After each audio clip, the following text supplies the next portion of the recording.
இந்த செய்தியை உங்களுக்காக வழங்குவது அருண் மசாலா. 1983 ஆண்டிலிருந்து தரத்துடன் தன்மை மாறாத அறுசுவை சமையலுக்கான அருண் மசாலா.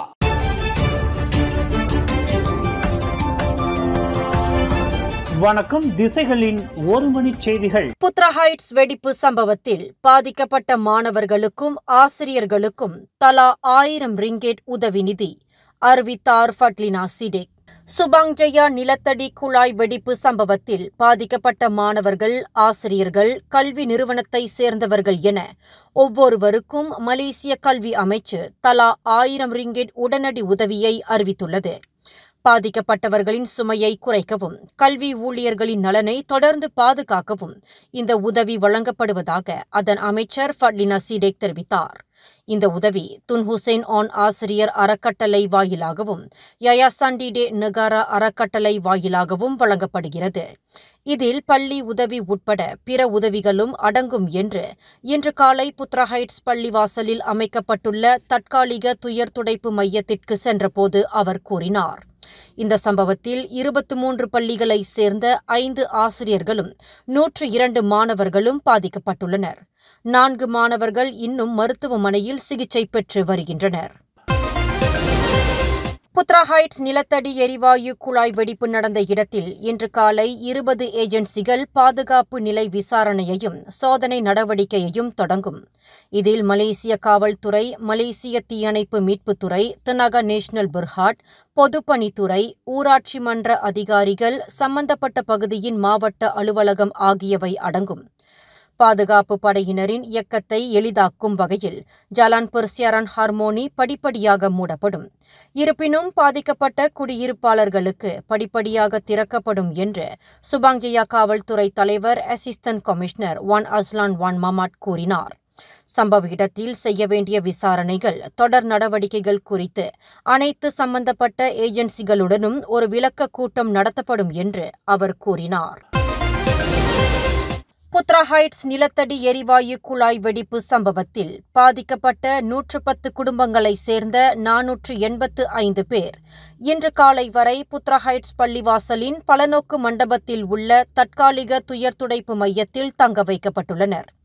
நேற்று பிற்பகல் 3 மணி முதல் பாதிக்கப்பட்டவர்களை சுபாங் ஜயா சமூக நலத்துறை பெறத் தொடங்கினர்.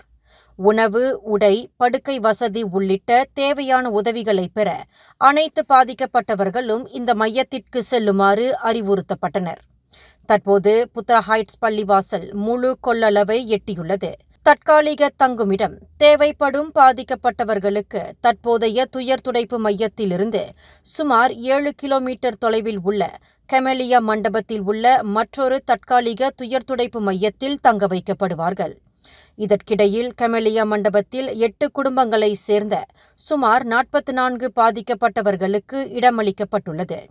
அரசு சாரா நிறுவனங்களிடம் இருந்தும் பொதுமக்களிடம் இருந்தும் உணவு, உடை போன்ற உதவிகளை பெறப்பட்டுள்ளன. மேலும் பட்டாலிங் மாவட்ட சுகாதார அலுவலகத்தை சேர்ந்த மருத்துவ அதிகாரிகள் லேசாக காயமடைந்த பாதிக்கப்பட்டவர்களுக்கு சிகிச்சை அளிக்க இங்கு பணியமர்த்தப்பட்டுள்ளனர். நகரி சம்பிலான் நீலாய் நகரில் உள்ள வெளிநாட்டினரின் தங்குமிடம் குறித்தும் வணிக வளாகங்கள் குறித்தும் பொதுமக்களிடம் இருந்து பெறப்பட்ட புகார்களின் அடிப்படையில் சிரம்பான் நகராண்மை கழக அமலாக்கப் பிரிவு கடந்த மார்ச் 27ஆம் தேதியன்று அதிகாலை 12:10 மணிக்கு ஒரு சிறப்பு சோதனை நடவடிக்கையை மேற்கொண்டது. இந்த நடவடிக்கையில் லாட் 65473 முகேம் பண்டார் நீலாய் உத்தாமாவில் உள்ள ஒரு குடியிருப்பு வளாகம் உரிமம் இல்லாமல் ஒரு மளிகை கடையாக மாற்றப்பட்டு வெளிநாட்டினரால் நடத்தப்படுவது கண்டறியப்பட்டது. இதன் விளைவாக MBS அந்த வணிக நடவடிக்கையை உடனடியாக நிறுத்த நோட்டீஸ் வழங்கியதோடு மட்டும் இல்லாமல் சிவப்பு சீல் நாடாவை நிறுவி அந்த கடையை மூடியது.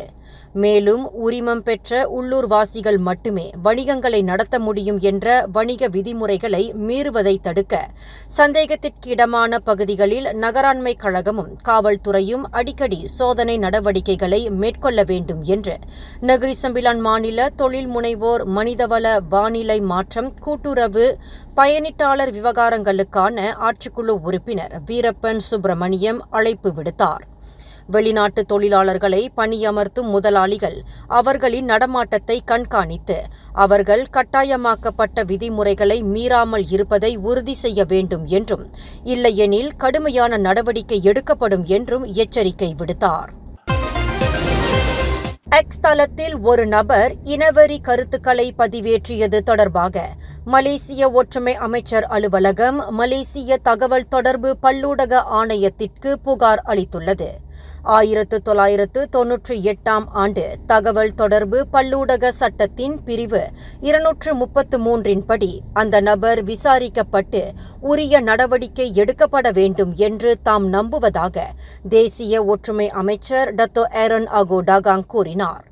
மலேசிய மக்களின் நல்லிணக்கத்தையும் ஒற்றுமையையும் தொடர்ந்து பாதுகாக்க தேசிய ஒற்றுமை அமைச்சு உறுதி பூண்டுள்ளது.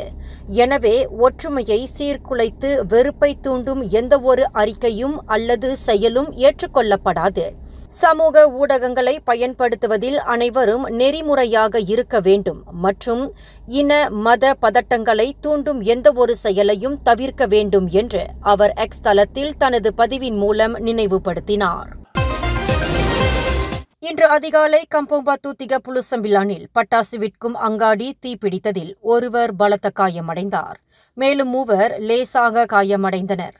இத்தீச்சம்பவம் குறித்து அதிகாலை 1:08 மணிக்கு அவசர அழைப்பு வந்ததாக ஸ்லாங்கூர் மாநில தீயணைப்பு மீட்புத்துறை செயல்பாட்டு பிரிவு உதவி இயக்குநர் அஹ்மத் முக்லிஸ் முக்தார் தெரிவித்தார்.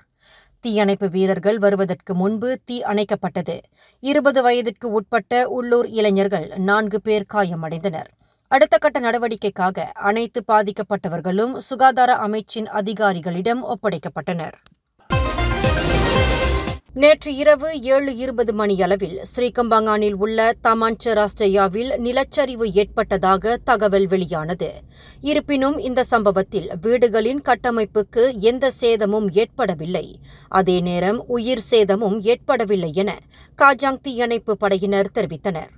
3 மீட்டர் உயரமுள்ள சரிவு ஒரு அடுக்குமாடி வீட்டிலிருந்து சுமார் 8 மீட்டர் தொலைவில் இருந்ததை அவர்கள் கண்டறிந்தனர். எந்த பெரிய விபத்துகளோ அல்லது சேதங்களோ பதிவாகவில்லை என்றாலும் இப்பகுதியில் வசிப்பவர்களின் பாதுகாப்பை உறுதிப்படுத்த தீயணைப்பு படையினர் தொடர்ந்து கண்காணிப்பை மேற்கொண்டு வருகின்றனர். முன்னெச்சரிக்கை நடவடிக்கையாக பாதிக்கப்பட்ட குடியிருப்பாளர்கள் பாதுகாப்பான பகுதிகளுக்கு செல்ல அறிவுறுத்தப்படுகின்றனர். மேலும் நடவடிக்கைக்காக இந்த வழக்கு ஊராட்சி மன்ற அதிகாரிகளிடம் ஒப்படைக்கப்பட்டுள்ளது. இந்த செய்தியை உங்களுக்காக வழங்கியது அருண் மசாலா. 1983 ஆண்டிலிருந்து தரத்துடன் தன்மை மாறாத அறுசுவை சமையலுக்கு அருண் மசாலா. மேலும் செய்திகளை தெரிந்து கொள்ள கீழே இருக்கும் பெல் பட்டனை அழுத்துங்கள். உங்கள் மகிழ்ச்சியை வெளிப்படுத்த லைக் மற்றும் ஷேர் செய்யுங்கள். தொடர்ந்து திசைகளோடு இணைந்திருக்க சப்ஸ்கிரைப் செய்யுங்கள்.